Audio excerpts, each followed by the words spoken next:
My fiancé's parents demanded I sign a contract giving them my entire salary after the wedding. My fiancé said, "Just sign it." I replied, "Let me get a pen." Then I stood up, walked out, and texted her a link to a Prenup 101 class. Her begging me to come back as I drove away. I, 30 male, am, or rather was, engaged to Bianca, 28. We've been together for 3 years, and the wedding was supposed to be in 6 months. Deposits paid, save the dates sent. I'm a logistics manager. I make a good living, not 1%, but very comfortable. She works as an event coordinator for a local nonprofit, which she loves, but it's more of a passion project salary. Her parents, Walter, 62, and Diana, 59, have always been intense. They live in this sprawling, oversized house that always seemed a bit too quiet, a bit too staged. Walter runs a high-end landscaping business that I always suspected was more high-end than business. Diana is a professional community organizer, which seems to involve hosting luncheons and criticizing other people's hydrangeas. They've always treated me with a sort of polite suspicion, like I was a horse they were inspecting before purchase. Last night, they invited me over for dinner. "Just us, Alex. We need to discuss some of the final wedding details." I walked in, and the vibe was off. It felt less like a dinner and more like an ambush. We ate a very dry roast chicken. Then, as I was nursing a glass of wine, Walter cleared his throat. "Alex, we're so glad you're joining the family," he started, all magnanimous. "And because we're joining our families, it's important we merge our assets for efficiency." Diana smiled, that bright, tight smile that never reaches her eyes. "It's about security, darling. We just want to ensure Bianca is secure." Walter slid a heavy, leather-bound document across the antique dining table. It thudded in front of me. It was not a prenup. It was titled Family Financial Covenant. I opened it. My blood didn't just run cold. It evaporated. It was a contract. 6 pages of dense, legal-ish jargon. But the gist was this. My entire post-tax salary, effective the day of the wedding, was to be direct deposited into a new family management account. This account would be controlled by Walter as the primary financial manager. I would be allocated a personal stipend of $1,000 a month for my expenses, gas, lunches, clothes, etc.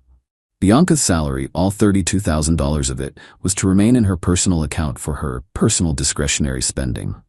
All major financial decisions, investments, savings, my car payments, my student loans, would be managed by Walter. I physically felt the room tilt. This was financial slavery. I started to laugh. I couldn't help it. It was just so absurd. "Walter, Diana, this is hilarious. You almost got me. Where'd you get this printed? A joke shop?" Walter's face hardened. "We do not joke about finances, Alex." You're serious?" I looked at Bianca. She was meticulously studying her fork, not looking at me. "Bianca, you've seen this?" She gave a tiny, almost imperceptible nod, still staring at the fork. "You want me to sign over my entire paycheck to your father? You want me to get an allowance?"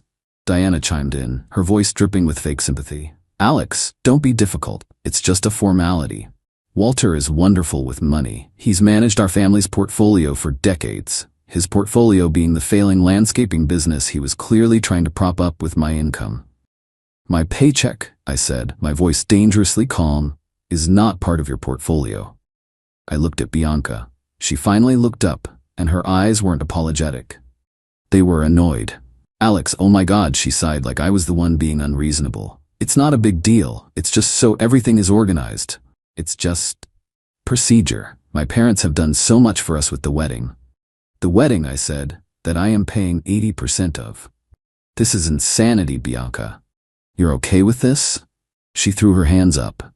"It's what's best for the family. You're supposed to provide. God, stop making this a thing." Then she said the words that ended my life as I knew it. "Just sign it, Alex, please, for me. Just sign it."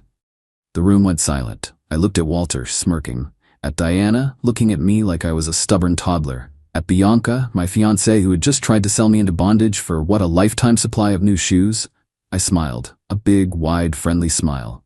"You know what, B? You're right. It's not a big deal. Silly me, making a thing."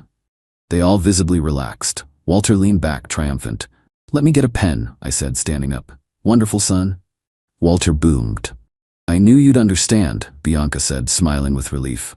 I patted my jacket pocket. "Ah, shoot. I must have left my good pen in the car." Be right back. I walked out of the dining room. I walked down their marble-floored hallway. I grabbed my jacket and my keys from the hook. I opened their heavy front door. Alex, where are you going? Bianca called from the dining room, her voice laced with confusion. To get a pen, I called back. I walked out the front door. I walked down their perfectly manicured stone path. I got in my car. I turned the engine on. The front door burst open. Bianca ran out onto the driveway, barefoot, her face a mask of pure confusion. Alex, what are you doing? Get back inside. You're embarrassing me. I rolled down the window. No, Bianca, you embarrassed yourself, you and your parents. She started to look panicked. What are you? Alex, stop. You're overreacting. I pulled out my phone. I Googled Prenuptial Agreements 101. I found a link to a basic online legal resource. I copied it. I texted it to her. You might need this. Alex, don't you dare, she shrieked, starting to cry as she realized what was happening. You can't leave. Come back. We can talk about the stipend. I put the car in reverse. Tell your dad his covenant has a breach. Goodbye, Bianca. I backed out of the driveway, her screaming my name, begging me to come back. It was the most satisfying and most heartbreaking sound I've ever heard. I drove home. My hands were shaking, not from fear, from rage, and a weird, cold clarity. She wasn't my partner. She was their asset scout. I got to my apartment. Thank God we never moved in together. I always insisted on keeping my place. I sat down and I got to work. First call. My credit card company. Bianca was an authorized user on my primary card, the one she'd been using for wedding incidentals. Revoked, effective immediately. Second call. The venue. I'd put down the $10,000 deposit. I knew it was non-refundable. I called and canceled. Personal reasons, I said. The engagement is off, irreconcilably. I ate the $10. It hurt, but it was a hell of a lot cheaper than my entire future. Third call. The caterer. Another $5,000 deposit. Gone. Fourth task. The honeymoon fund. This was our artifact. We had a joint high-yield savings account just for the trip. I'd been auto-depositing $1,500 a month for 10 months. Total, I'd put in $15,000. She'd put in. I checked the statements. $500. I transferred my $15,000 to a new private account. I then Venmo'd her $500. The caption, honeymoon fund contribution. Then I closed the joint account. Last, I looked at the box on my dresser. The ring. $20,000. Paid for by me on my credit card, 0% APR. I'm a logistics guy. I like efficiency. It's a conditional gift. The condition just exploded. This was going to be the hard part. Update 1. It's been a week. My life is a raging dumpster fire, but I'm the one holding the matches, so I feel. Okay? First, thank you for the comments. Validating to know that I'm not the crazy one. The 72 hours after I drove away were loud. My phone was a nuclear reactor of notifications. I didn't answer. I let them all go to voicemail. It was a beautiful, horrifying symphony of entitlement. Voicemail highlights. 14 missed calls. VM1. Alex, you're scaring me. You drove off. You're overreacting. Come back, please. We can talk, baby. We can make the stipend $1,500. Just come back. I just got an alert. You canceled the card? The one for the flowers. How dare you? My mom is having a panic attack. You turn that card back on right now, you bastard. Alex, I just called the venue. They said you canceled. You canceled the wedding without talking to me. How could you? That was our money, Alex. Our deposit. Spoiler, it was my money. Diana Sis calls. VM1. Alexander, you have caused my daughter and this family an incredible amount of distress. You humiliated her by walking out of our home. Walter is disappointed. You need to call us immediately and apologize so we can salvage this situation. You canceled the caterer. You lost that money. Are you insane? You owe us that money. You will pay for this. You will not ruin my daughter's wedding. Walter missed calls. VM1. Alex, you made a rash, emotional decision. You misunderstood a simple financial proposal. A sign of immaturity. Call me back. We can renegotiate your stipend. Don't be a fool and throw away a woman like Bianca. They were so focused on the money I lost in deposits, they didn't even grasp that I was saving all my future money. The delusion is staggering. Now for the revenge, or as I call it, consequence management. I had one last awful thing to do. The ring. I was not eating a $20,000 loss. It's a conditional gift, and the condition, marriage, was terminated by her and her family's attempted extortion. I sent her one simple text. Bianca, the engagement is over. I will be at your office at 5 p.m. on Friday to collect the ring. If it is not returned to me at that time, I will file a police report for theft and a civil suit for its full value. I got a flurry of call me texts. I ignored them. Friday at 5 p.m., I stood on the sidewalk outside the nonprofit she works at. She came out, eyes puffy, looking wrecked. Good. Alex, she whispered, you're not even going to talk to me? The ring, Bianca? My voice sounded like gravel. Please don't do this. I love you. The ring. She started to cry. I don't have it. My stomach clenched. What do you mean you don't have it? I gave it to my mom for safekeeping. After you know. So call her. Tell her to bring it here. She can't, Bianca sobbed. She said it's a non-refundable deposit for my pain and suffering. I actually laughed, a short, bark-like laugh. Pain and suffering? For what? For being an accomplice in your parents' plan to steal my salary? It wasn't stealing. It was family, she shrieked, right there on the sidewalk. You are ruining my life. My friends all bought their dresses. The venue? You canceled the venue? I thought that was a joke. You just realized that. You can't do this. I'm suing you for the wedding costs. You owe me. Sue me for what, Bianca? The $15,000 in deposits I paid? Go for it. Now for the last time, give me the ring or I'm calling the police right now. She completely broke down. I can't. Why not? Because she sold it. The world stopped. She what? We needed the money, she wailed. The caterer, they sent us a bill for the cancellation fee. It was $5,000. We had to pay it. Mom used the ring. She said it was your contribution to the cancellation. They sold a $20,000 ring to pay a $5,000 cancellation fee. No, that's not what happened. They sold a $20,000 ring because they're broke and they're thieves. The cancellation fee was just a convenient excuse. I just stared at her. The woman I was going to marry. A common thief. Okay, I said, pulling out my phone. What are you doing? I'm filing the police report and a civil suit against you, your mother, and your father for the full value of the ring. You just admitted to converting my property. No, Alex, wait, please, I'll get it back. I'll get the money. Please don't do this. She actually grabbed my arm. I shook it off. Get the money for the judge, Bianca. I turned and walked away, her screaming, I love you. You're destroying my life at my back. I'm now out $15 in deposits and a $20 ring. This is no longer about a broken heart. It's about recovery. My lawyer is thrilled.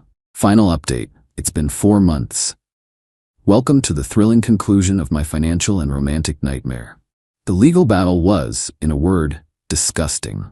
As promised, I filed a civil suit for the $20,000 value of the ring. I named Bianca, Walter, and Diana as co-defendants. Filing the police report was a process. The first cop I spoke to gave me the "it's a civil matter, sir" brush off. I came back with my lawyer. She's your fiancée, sir. My lawyer? She was. And she admitted in a verbal statement to my client that she took the conditional gift, gave it to her mother, who then sold it without my client's permission to, and I quote, pay a cancellation fee. That is textbook theft by conversion. We are here to make a record of that admission. They finally took the report. It was a he said, she said, but it was on record. That report was critical. Now, the dirty trick. The entitlement didn't just escalate, it went scorched earth. Walter, Diana, and Bianca lawyered up with some relative who looked like he moonlighted as a personal injury ambulance chaser. Their defense was art. They claimed the ring was an irrevocable gift. I had verbally agreed to the family financial covenant and then backed out in bad faith. They, and I am not joking, countersued me.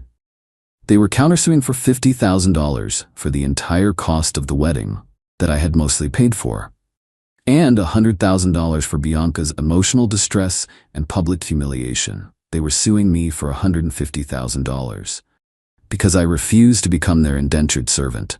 I was stressed. I was paying my lawyer. This was not the clean getaway I'd hoped for. But here's the thing about being a logistics manager. I am a maniac for records. I didn't just have my feelings, I had data. I had the original $20,000 ring receipt in my name, paid for my bank account. The bank statements for all $15,000 of the deposits, paid for my account. The Venmo transaction for the $500 honeymoon fund contribution. And my lawyer's favorite part, the voicemails. All of them. Saved, backed up, and transcribed. We ended up in a court-ordered mediation. The mediator, a no-nonsense woman named Mrs. Gable, looked like she'd rather be anywhere else. Walter and his lawyer blustered. "Mr. My last name is unstable. He fled a family dinner. He backed out of a handshake deal." Diana was in full bereaved mother mode. "He broke my baby's heart. She can't sleep. She's lost so much weight. He humiliated her." Bianca just sat there, sullen, staring at me with dead eyes. "He owes us. He ruined everything." My lawyer, a shark named Helen, just smiled. "Helen, Mrs. Gable, my client has a slightly different recollection. You claim he verbally agreed to this contract?" Walter, "Absolutely. He said, 'You're right, it's not a big deal. A clear verbal contract.'" Helen, "Interesting. Then why?" she said, pulling out a tablet. "Did your daughter text my client after he supposedly agreed? Just sign it. Stop making this a thing." She played the text-to-speech. Bianca sank lower in her chair. "Helen, and Mr. Walter, if he agreed, why did you leave him this voicemail after he left?" She played Walter's voicemail. The audio was crystal clear. "Call me back. We can renegotiate your stipend." Walter's face went from smug to the color of putty. "So he agreed, but you still needed to negotiate the stipend after he left?" Curious. "Now, about this countersuit. You're suing for $150,000 in wedding costs and distress. But my client has receipts showing he paid the $15,000 in non-refundable deposits you're claiming as your loss. So you're suing him for money he paid because he refused your extortion and because you stole his ring." The mediator just looked at them. "Ma'am," she said to Diana. "You sold the ring?" Diana, cornered, went on the offensive. "It was my right. He humiliated my daughter. It was a non-refundable deposit for her pain." "Thank you for that admission. Here is a copy of the police report where that action is listed as theft by conversion. Mrs. Gable, we are prepared to drop the civil suit if and only if the defendants are willing to face the felony criminal charges for selling $20,000 of stolen property. Check. Mate." Their lawyer started frantically whispering. Walter was sweating through his suit. Their $150,000 countersuit was dropped so fast it broke the sound barrier. The mediator looked at them. "You are going to pay him for the ring, or I'm ending this mediation, and you can explain to a criminal judge why you sold an item you admit wasn't yours." To avoid felony charges, they agreed. They had to pay me the $20,000. And here's the best, most realistic part. They didn't have it. The landscaping business was, as I suspected, a house of cards. They were leveraged to the hilt to pay for that big, empty house. Last week, my lawyer received a cashier's check for $20,000. I found out from a mutual friend that Walter and Diana had to take out a high-interest second mortgage on their precious house to pay me. The family management account they were building to save their failing business cost them their home's equity. Let's do the math. I lost $15,000 in deposits. I paid my lawyer $8,000. Sharks ain't cheap. Total losses, $23,000. I got back $20,000. In the end, this victory cost me $3,000 and 4 months of my life. This is the real part. Revenge isn't profitable. It's just justice. I'm still in the red, but I'm free. I saw them in the parking lot after the mediation. Bianca ran up to me, her face blotchy and ugly. "Are you happy now?" she spat.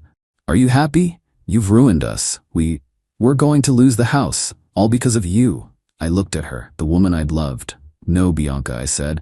"I'm not happy, but I'm not your ATM. I didn't do this. You did. You saw that contract. You saw your future, and you said, just sign it. You made your choice." She just stared at me, the words finally landing. I got in my car. I drove away. I'm single. I'm out $3,000. I have to start over, emotionally. But I have my salary, all of it, for the rest of my life, and that's a pretty good deal.